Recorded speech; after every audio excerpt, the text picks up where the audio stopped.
첫 번째는 정토종 교판이라고 나와 있죠. 이거 한문으로 이렇게 써가지고 죄송한데, 이거는 이제 우리 정토에서 정토종의 스님들이 하신 이 교판이 이 속에 다 들어있는 거예요. 맨 처음에 이게 일대식이라는 것은 부처님께서 일생 동안에 설하신 법문을 말씀하는 거거든요. 그래서 이것을 성도문과 정토문으로 나누고, 성도문과 정토문은 도작대사가 나누고, 난행도와 이행도 이렇게도 나누고, 자력과 타력, 그 다음에 수출, 횡출. 수출이라는 것은 3개의 번뇌를 순차적으로 끊어가지고 윤회에서 벗어나는 방법이고, 횡출이라는 것은 번뇌가 있는 채 번뇌를 갖고 있는 그 모습으로 바로 윤회에서 벗어난다는 거예요. 그래서 이것을 횡출이라는 거예요. 그러니까 가로로 벗어난다는 거예요. 그 다음에 이제 점교와 돈교. 이제 점교도 성불을 하는 게 점진적인 수행을 통해 가지고 이제 성불을 하는 거. 돈교는 이제 단박에 빠른 시일에 이제 성불을 한다는 거예요. 그래서 이 성도문을 닦으면 괴로움이 많다는 거예요. 그리고 정토문을 닦으면 즐겁다. 그래서 이 맨 뒤에는 통도법문과 특별법문이라고 했는데, 이것은 근대 조사 스님이신 그 인광대사님이 주로 통도법문, 그러니까 일반 법문과 특별법문 이렇게 두 가지로 분류를 해서 설법을 많이 하셨습니다. 이거는 여기까지만 하고, 그 다음에 이제 두 번째는 이제 제18원의 내용입니다. 이것은 나중에 다시 18원을 얘기를 할 때 이걸 참고하면 되겠습니다. 그 다음에 3번은 무량수경에 나와 있는 말씀인데, 내가 부처가 되어 널리 이 원을 행하노니 모든 두려움으로부터 크게 편안케 하리라. 이게 무량수경의 법문이 무량수경에 나와 있는 말씀이거든요. 이게 법장필구가 원력을 세우고 나서 이런 말씀을 하신 거예요. 내가 부처가 돼서 이 원을 행하노니 모든 두려움으로부터 크게 편안케 하리라. 우리 중생들의 모든 두려움을 없애주시겠다는 거예요. 금생에 나 같은 사람이 왕생할 수 있을까? 나같이 업장이 많은 사람이 왕생할 수 있을까? 이런 괴로움으로부터 이 원을 통해서 모든 사람들이 편안하게 하리라는 거예요. 마음을 편안하게 해준다는 거예요. 그럼 이 원이 뭐냐? 바로 이 2번에서 얘기하는 제18원을 얘기하는 거예요. 그래서 정토종의 조사 스님들께서 본원력을 얘기하는데, 그 본원력을 보면요, 항상 제18원을 가지고 이거 얘기하는 겁니다. 용수보살님도 마찬가지고, 천친보살님도 마찬가지고, 그 다음에 담란대사, 도작대사, 선조대사, 또 일본의 그 법연스님도 마찬가지로 다 본원력이라고 하면 제18원을 가리키는 거예요. 칭명연불. 그래서 이제 네 번째는 보세요. 내가 무량겁 동안 큰 시주가 되어 모든 가난하고 괴로운 자 남김없이 구제하지 못한다면 명색고 등각을 이루지 않겠나이다. 여기서 등각은 이제 성부를 얘기하는 거거든요. 모든 가난하고 괴로운 자. 누가 가난하고 괴로운 자입니까? 바로 저희들입니다. 세속에서 돈이 많다고 부자가 되는 게 아니거든요. 우리 불법에서 말하는 부자라는 것은 법재를 말하는 법의 재물이 많은 거예요. 그 사람의 공덕이 많은 사람을 부자라고 하는 거예요. 그래서 여기서는 큰 시주가 되시겠다. 암따 부처님께서 큰 시주가 돼서 이런 중생들을 전부 구제하겠다. 이런 얘기입니다. 어떻게 구제하냐? 바로 육자명호의 이런 공덕, 이런 법의 재물을 베푼다는 거거든요. 그래서 우리가 가난하더라도 이 아미다 부처님께서 베풀어 주시는 육자명호의 공덕을 우리가 받기만 하면 우리도 똑같이 부처님과 같은 부자가 될 수가 있다는 거예요. 그래서 우리 자신에게는 이런 공덕이 없기 때문에 부처님이 저희들에게 회양을 해주는 거거든요. 그래서 이것도 이제 아미다 부처님의 본원력을 이렇게 얘기하는 겁니다. 우리 정토종에서 우리가 왜 왕생하냐 이렇게 질문했을 때, 특히 선도대사님의 그 가르침을 보면요, 간단합니다. 뭐 다른 분들처럼 우리가 불성이 있어가지고 부처님과 똑같은 성품이 있어가지고 또 아미타 부처님이 우리 자성불이어서 어쩌고 저쩌고 이제 이런 식으로 해석을 하지 않습니다. 간단해요. 여 밑에 5번을 보세요. 만약 내가 부처가 될 때 시방세계의 중생들이 나의 명호를 아래로 10번만 부르더라도 이게 내지신념이라는 말이거든요. 만약 왕성을 하지 못한다면 정각을 취하지 않겠다. 이게 제18원의 내용입니다. 제18원과 잘 한번 대조를 해보세요.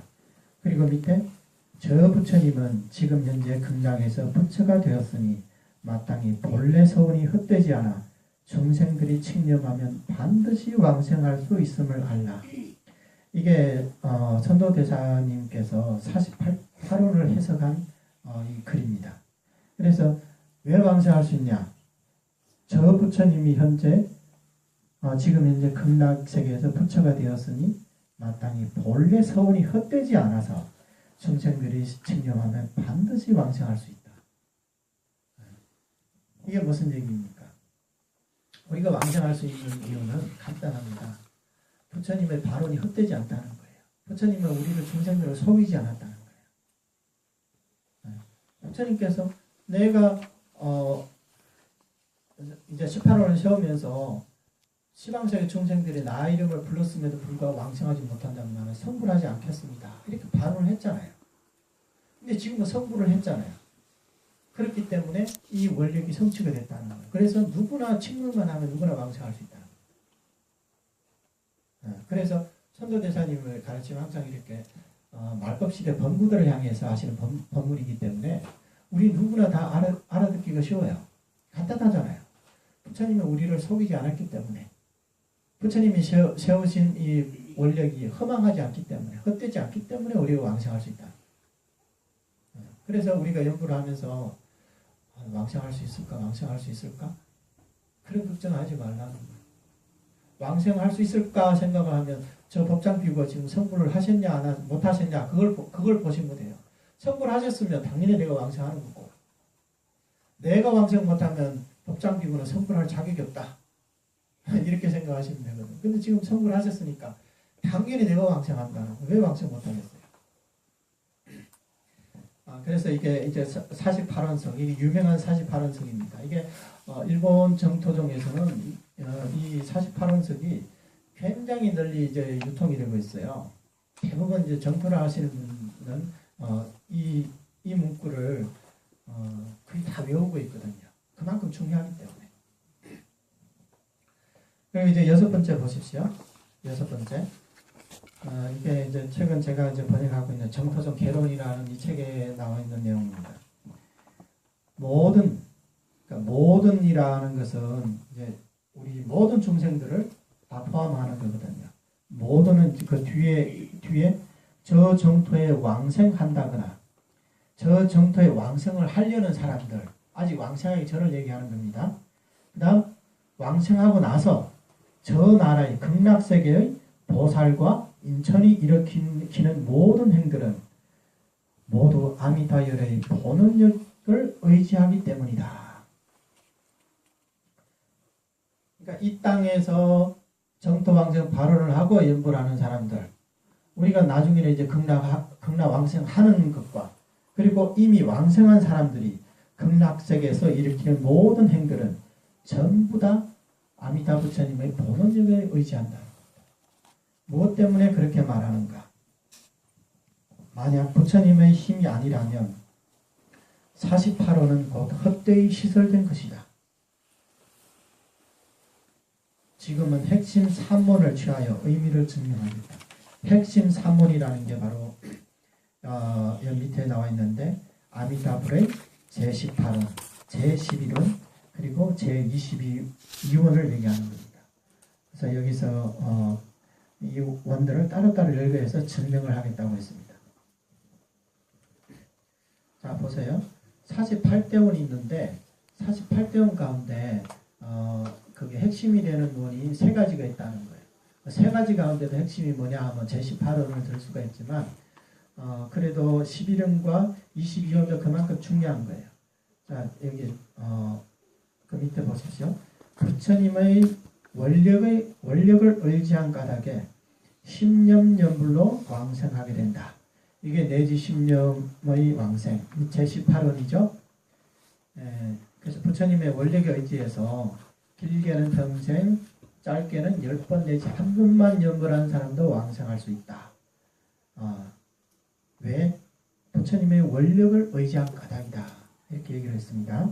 이게 첫 번째 증명이고, 두 번째는 이게 이제 제11원이거든요. 정정치에 머물고 반드시 멸도, 열반을 말하는 겁니다.